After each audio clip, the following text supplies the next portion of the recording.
The people have spoken. The true rock fans have united, and these are the bands that they are rallying behind.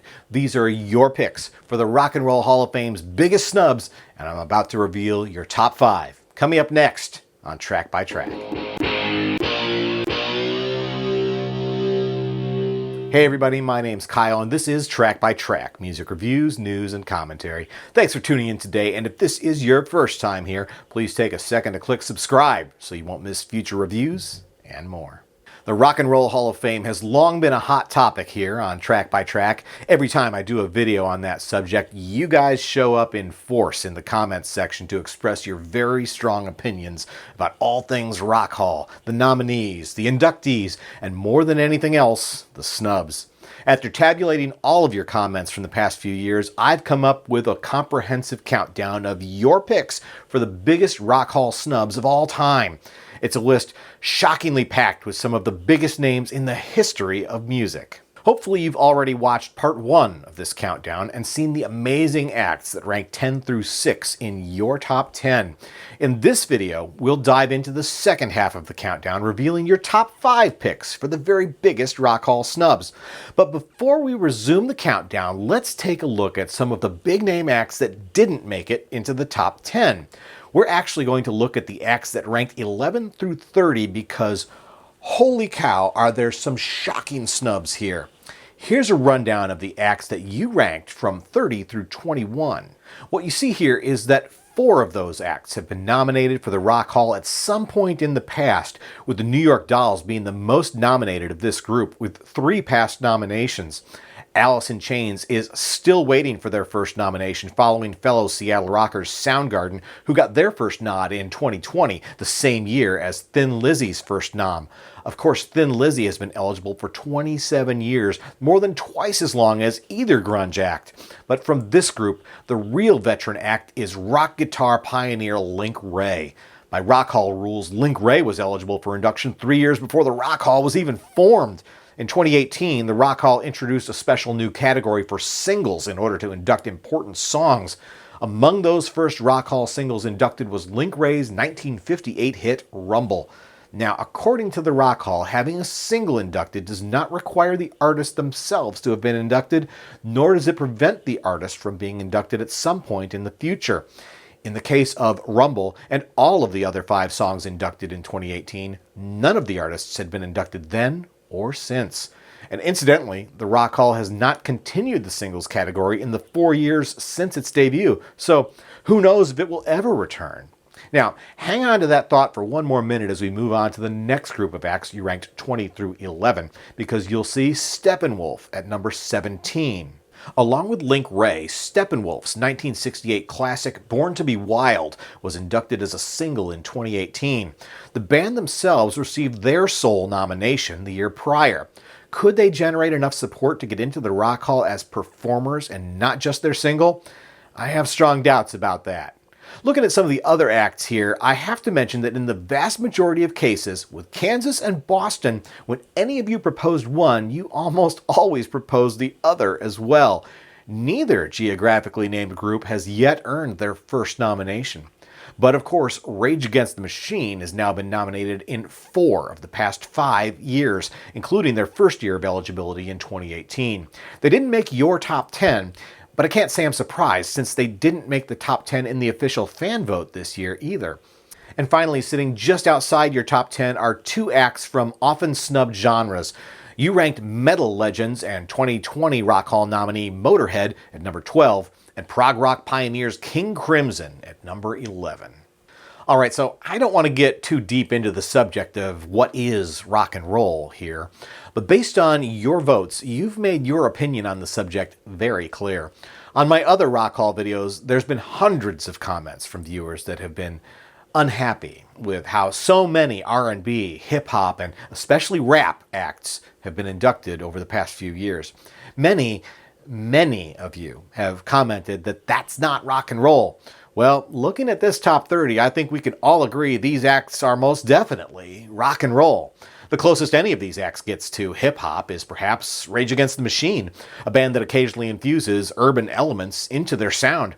I believe they're also the only act in your top 30 with a black musician as part of their core lineup. Otherwise, this list is really white, and with the exception of Kate Bush, who we saw in part 1, really male. Very interesting, and perhaps a good topic for another day. But for now, let's get back to the countdown of the Rock Hall's biggest snubs, according to you. Picking up where we left off, here's number 5.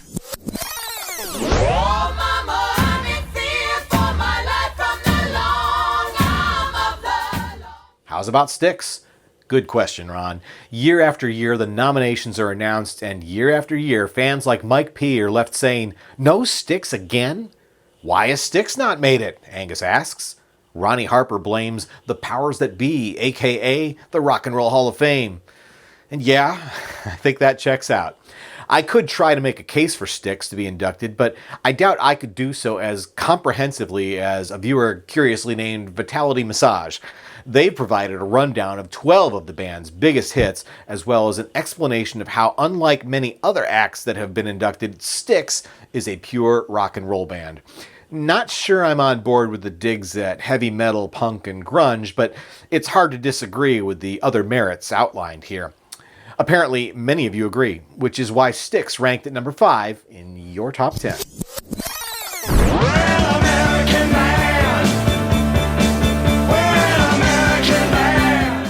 Grand Funk Railroad is the number 1 snub.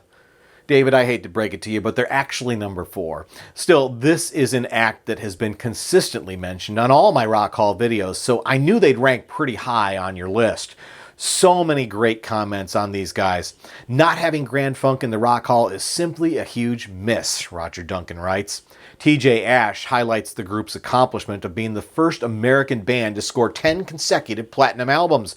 News 603 makes a point of singling out singer Mark Farmer's influence, as does David, though he refers to the current version of the band without Farmer as an abomination. Raul asks the question on everyone's mind, when will they get inducted? Come on, man. I don't know. And neither does David Lee, who sums it up by saying, why Grand Funk isn't in there is a mystery.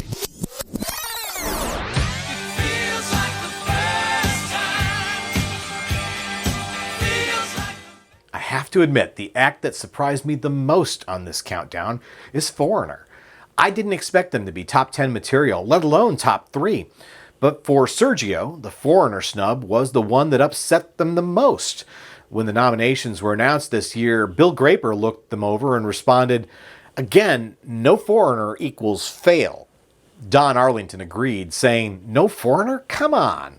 Mark Ireland suggests that for some reason they're getting shafted, which made me briefly consider changing the name of this countdown. But as I said, I didn't personally have Foreigner on my top 10 radar, so I'm blown away by all of your support. They've been eligible for nomination for 20 years and are still awaiting their first nod. In the shuffling madness. When I set out to compile this list, I was almost certain your top pick would be Jethro Tull. After receiving 0 nominations in spite of being eligible for 29 years, I thought Greg Dickerson was exactly right when he said number 1 snub is definitely Jethro Tull, not a true Hall of Fame without them. I mean, this is a snub that for some viewers has even resulted in a sort of travel boycott. Siphon Lawrence states, because Jethro Tull is not in the Hall, I will never visit the Hall. In fact, I won't even visit Ohio or any bordering states. Even Nixter64, with ELP as part of his username, emphatically calls for Jethro Tull, Jethro Tull, Jethro Tull. So much support for these guys. Dirty Water calls Ian Anderson a rock and roll genius. And David Edwards cites Anderson's innovation in introducing the flute to hard rock is incredible. And hats off to BG for laying out such a detailed case for induction. Over 60 million albums sold, including 2 number 1s in the US. Plus their new album, The Zealot Gene, even cracked the top 10 in 2022. So, hey Rock Hall, like Jerry Kenny says, how about Jethro Tull? And perhaps as Tom Opie more urgently puts it, get them in before we read about them in the obituaries. All right, we've got just 1 spot left on our countdown of your picks for the biggest Rock Hall snubs. Before I reveal the act you ranked as number 1, let's recap the rest of the top 10. In my part 1 video, we saw Devo and Kate Bush ranked at 10 and 9 respectively, with 3 prior nominations apiece. Hey Hey, It's the Monkees at number 8, followed by Emerson, Lake and Palmer at number 7, and Paul Rogers' band Bad Company at number 6. At number 5, we had Styx, followed by Grand Funk Railroad at number 4, Foreigner at number 3, and just missing the top spot I was so sure they'd capture, Jethro Tull lands in 2nd place. Who could possibly be a bigger snub than that? Let's see who you picked.